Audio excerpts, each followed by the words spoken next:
نحمد و نصلی علی رسول الکریم اما بعد فاعوذ باللہ من الشیطان الرجیم بسم اللہ الرحمن الرحیم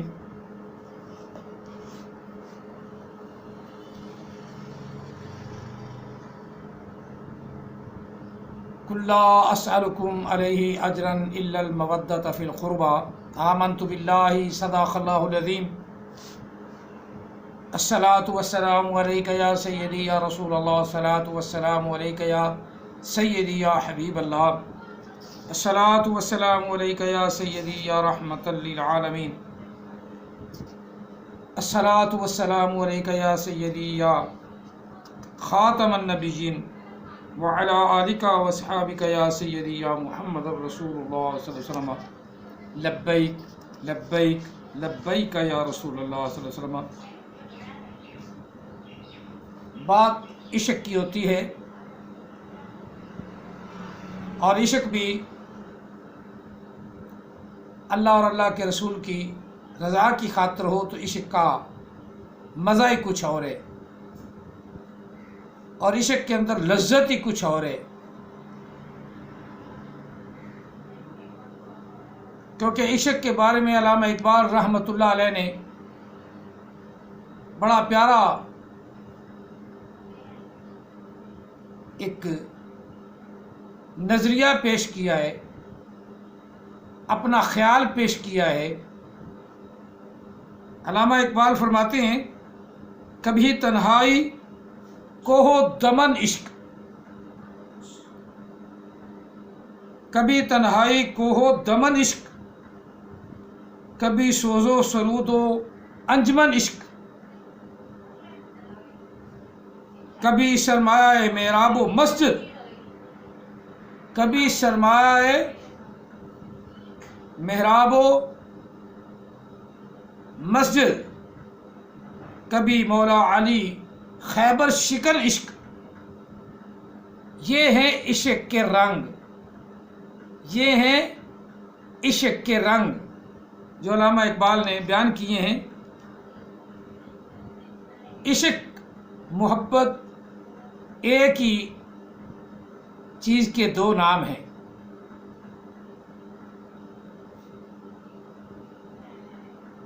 اور پھر ہمیں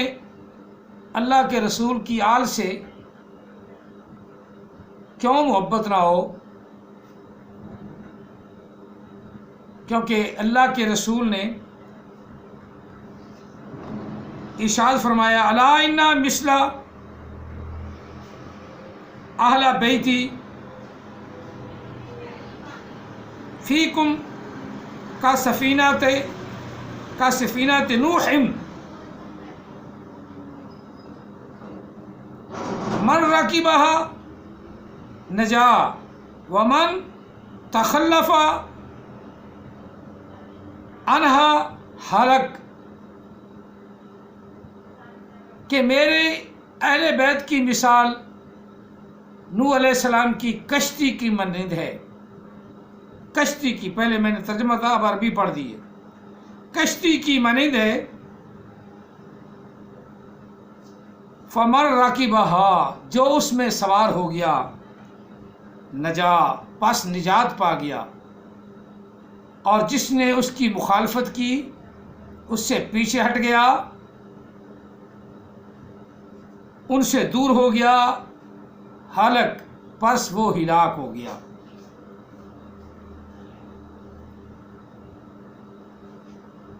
اس لیے شیخ سعدی رحمۃ اللہ نے بڑا پیارا ایک مصرع میں بھی کہتے ہیں، عام طور پہ ہم دعا میں بھی پڑھ لیتے ہیں، الہی بحق بنی فاطمہ کہ بر قول ایماں کنی خاتمہ، الہی فاطمہ تو زہرا رضی اللہ عنہ کی اولاد کے صدقے میرا خاتمہ ایمان پر کر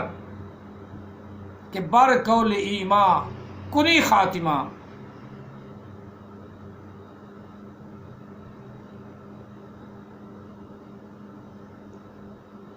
میرا خاتمہ یا اللہ، ایمان پر کر،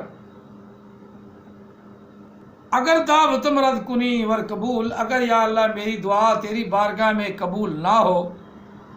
پیچھے ہٹا دی جائے، تو میں محبت بنی فاطمہ کی وجہ سے ان کا دامن تھام لوں گا۔ منو دست دامان آل رسول، تو میں پھر آل رسول کا دامن تھام لوں گا، جس سے محبت ہو، اس پہ فخر بھی ہوتا ہے، اور ہمیں اس پر فخر ہے کہ ہم نبی علیہ السلام کی آل اولاد پہ فخر کرتے ہیں، ان سے محبت کی وجہ سے۔ تو تھوڑا سا ذکر پیچھا رہ گیا کہ جب نبی علیہ السلام کا یہ قافلہ جس میدان میں طے کیا تھا پہنچا، تو عیسائیوں کے بڑے پوپ، بڑے پادری نے، جو ان کا سردار بنا ہوا تھا، اسقف نے اپنے عیسائیوں کو کہا تو زور سے پکارا، یا معشر الانصاری، یا معشر النصارى، یا معشر النصارى انی لا ارى وجوہا لو سأل اللہ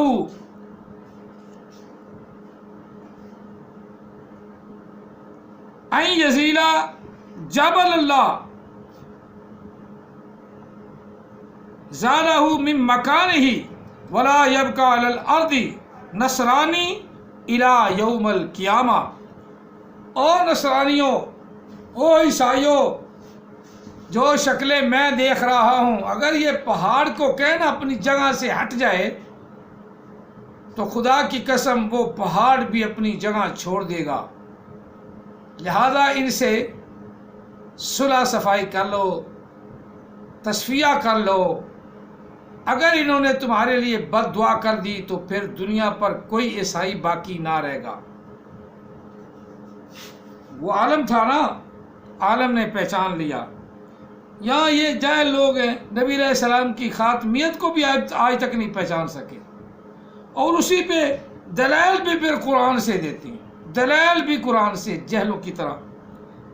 اہل بیت اطہار کی محبت میں آپ کو سب کچھ سمجھ آئے گا۔ اہل بیت اطہار سے پیار کرو، حضرت فاطمہ زہرا رضی اللہ تعالیٰ عنہ کی چوکھٹ سے لگے رہو۔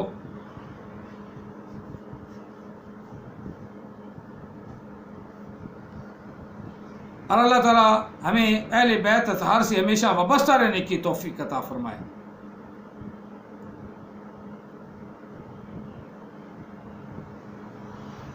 حضرت زید بن ارقم رضی اللہ تعالیٰ فرماتے ہیں کہ ایک دن نبی کریم رؤوف الرحیم صلی اللہ علیہ وسلم ہم میں کھڑے ہوئے اور فرمایا، انا تارک فیکم الصخرین، اول ما کتاب اللہ فیہ الہدی والنور۔ نبی علیہ السلام ہم میں تشریف لائے، کھڑے اور فرمایا کہ میں تم میں دو چیزیں چھوڑے جا رہا ہوں۔ پہلے اللہ کی کتاب یعنی قرآن مجید، فیہ الہدی، اس میں ہدایت ہے، والنور، اور نور ہے، روشنی ہے۔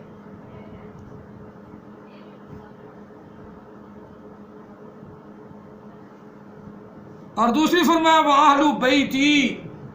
دوسری چیز میری اہل بیت ہے، میرے گھر والے ہیں، ان سے پیار کرنا، ان سے وابستہ رہنا، ان سے دوری اختیار نہ کرنا، تو ہم دونوں دین و دنیا دونوں جگہوں پہ کامیاب ہوں گے۔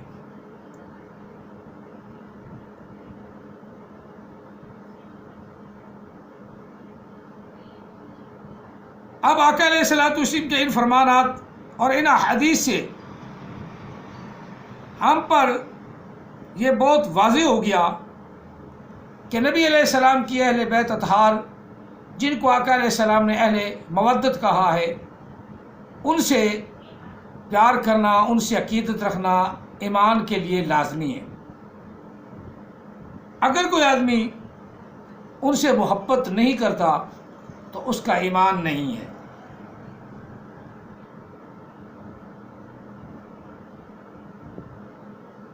غور طلب بات یہ ہے کہ آخر خدا تعالیٰ وحدہ لا شریک کو ایسی کون سی ضرورت پیش آئی کہ اس نے اپنی نماز میں آل محمد صلی اللہ علیہ وآلہ وسلم کے لفظ کو داخل کر دیا، یعنی درود پاک میں اللہم صلی علی محمد وعلی آل محمد کما صلیت علی ابراہیم وعلی آل ابراہیم انک حمید مجید، نبی علیہ السلام کی آل کو وہاں شامل کیا۔ اگلا اللہم بارک علی محمد وعلی آل محمد کما بارکت علی ابراہیم وعلی آل ابراہیم انک حمید مجید۔ اہل بیت آل پاک کو نبی علیہ الصلوۃ والسلام کی درود پاک میں برکتیں رحمتیں اللہ نے ارشاد فرمائی، اور فرمایا کہ اس طرح دعا کیا کرو کہ یا اللہ جس طرح تو نے اپنی رحمتیں ابراہیم علیہ السلام پر اور آپ کی آل پر بھیجیں، اسی طرح کی رحمتیں آل محمد پر اور آل محمد پر بھی بھیج۔ اگلے میں یا اللہ جس طرح تو نے برکتیں نازل فرمائیں ابراہیم علیہ السلام پر اور آپ کی آل پر، اسی طرح محمد عربی صلی اللہ علیہ وسلم کی پر اور آپ کی آل پر بھی رحمتیں برکتیں بھیج۔ اللہ تعالیٰ نے ہم کو یہ پڑھنا ضروری قرار دیا کہ مسلمان نبی علیہ السلام کی امت پر ہمیشہ صلاۃ و سلام پڑھتے رہیں۔ اللہ ہمیں پڑھنے کی توفیق عطا فرمائے۔ اہل بیت اطہار کے علیحدہ علیحدہ فضائل و مناقب لکھنے کی سعادت حاصل کرتا ہوں تاکہ ان کو پڑھ کر صحیح العقیدہ مسلمان اپنے دین و ایمان کی روح کو تازہ کریں اور دشمنان اطرت پیغمبر کی گستاخیوں اور ان کی شرمناک حملوں کی مدافعت کریں۔ یہ مصنف صاحب لکھ رہے ہیں اپنی طرف سے کہ میں نے سوچا کہ کیوں نہ نبی علیہ السلام کی آل بیت اطہار کی منقبت لکھی جائے اور اس کو پڑھ کر لوگ جو بھی اہل بیت اطہار کے خلاف زبان دراز کرے اس کے لیے یہ ڈھال بنائیں۔ اور اسی طرح میں جو گزارش کر رہا ہوں آپ سنیں اور اس کو یاد رکھیں، اور جو بھی اہل بیت اطہار کے خلاف باتیں کرے اس کا منہ بھی بند کر دیں کہ نبی علیہ الصلوۃ والسلام کی اہل بیت اطہار ان کی کوئی مثال نہیں، نہ کوئی ان کی مثل ہے نہ کوئی ان کی مثال ہے۔ اللہ تعالیٰ ہمیں ان کی تابعداری عطا فرمائے۔ اسی طرح حضرت علی کرم اللہ وجہ کریم، آپ کی شان بھی ورا ہے، اور آپ کی شان میں حضرت شیخ سعدی رحمۃ اللہ علیہ کا یہ شعر بڑا مشہور ہے، کسرا نہ شد ای سعادت، کسرا نہ شد ای سعادت،